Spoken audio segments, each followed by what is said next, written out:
مرکز اہل سنت جامعہ رضویہ منظر اسلام کی یوٹیوب چینل ہم سبق درس نظامی میں آپ کا خیر مقدم ہے۔ جنہوں نے ہمارے چینل کو اب تک سبسکرائب نہیں کیا ہے وہ ضرور سبسکرائب کر لیں اور بیل آئیکن بھی دبا دیں تاکہ جو بھی ویڈیو اپلوڈ ہو اس کی نوٹیفیکیشن آپ تک فوراً پہنچ سکے، اور اپنے ساتھیوں سے بھی شیئر کریں اور بات پسند آئے تو لائک بھی کریں۔ جامعہ رضویہ منظر اسلام کے ایک اہم اور ماہر استاذ مفتی محمد ابراہیم صاحب آپ کو نور الانوار کا درس دیں گے۔ بعد ششماہی وجوہات فاسدہ اور باب قیاس آپ کو پڑھائیں گے، آپ اس کو دھیان سے سنیں۔ ساتھ ہی دوسری ویڈیو میں ہدایہ کے اسباق بھی ان سے سماعت فرمائیں۔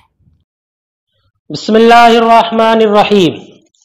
ثم اجاب عن استدلالهم بفہم الانصار، پھر مصنف نے مفہوم لقب کے قائلین کا اس دلیل کا جواب دیا جس میں فہم انصار سے انہوں نے استدلال کیا ہے۔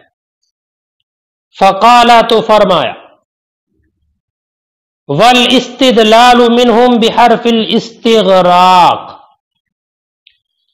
جو حضرات مفہوم مخالف کے قائل ہیں ان کی طرف سے جو دلیل ذکر کی گئی وہ الماء من الماء، اور انہوں نے استدلال یہ کیا کہ انصار نے یہ سمجھا ہے، جو اہل زبان تھے، کہ ایک سال کی صورت میں غسل واجب نہیں ہوتا، ایک سال کی صورت میں۔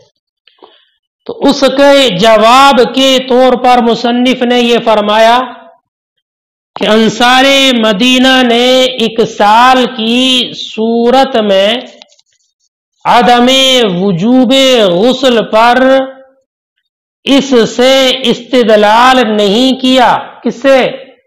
کہ اسم عالم یا اسم جنس کی صلاحت ہو تو وہ ما عدا سے نفی پر دلالت کرتی ہے، تو انصار نے اس سے استدلال نہیں کیا ہے، بلکہ ان حضرات نے الماء کے لام استغراق سے استدلال کیا ہے، اور وہ اس طور پر کیا ہے کہ الماء میں جو لام ہے یہ لام استغراق کے لیے ہے، اس کے لیے استغراق کے لیے۔ اور اس حدیث کا مطلب یہ ہے کہ غسل کے تمام افراد یہ خروج منی سے واجب ہوں گے، کہ غسل اسی وقت واجب ہوگا جب کہ خروج منی پایا جائے، جبکہ خروج منی پایا جائے۔ بغیر خروج منی کے غسل واجب نہیں۔ اور ایک سال والی صورت میں چونکہ خروج منی نہیں، تو جب خروج منی نہیں ہے تو غسل بھی واجب نہیں ہوگا۔ تو اس سے یہ بات ثابت ہو جاتی ہے کہ ایک سال میں غسل واجب نہیں ہے، ایک سال میں غسل واجب نہیں۔ تو یہ اس استدلال کا جواب ہے کہ انصار نے تنصیص علی شیء باسمہ العالم کی بنیاد پر یہ نہیں سمجھا ہے، بلکہ لام استغراق کی وجہ سے یہ سمجھا ہے، اس کی وجہ سے لام استغراق کی وجہ سے۔ فرماتے ثم اجاب، پھر مصنف نے جواب دیا ان حضرات کے استدلال کا بفہم الانصار، ہے نا، جو انہوں نے استدلال کیا انصار کے فہم سے۔ فقال، تو مصنف منار فرماتے ہیں والاستدلال منہم بحرف الاستغراق، اور ان حضرات کا، ان انصار کا استدلال کرنا حرف استغراق سے ہے، اے استدلال بالانصار علی عدم وجوب الغسل، یعنی استدلال کرنا انصار کا عدم وجوب غسل پر، یعنی تو یہ غسل کے واجب نہ ہونے پر انصار کا استدلال ایک سال کے ذریعے غسل واجب نہ ہونے پر انما کانا بحرف اللام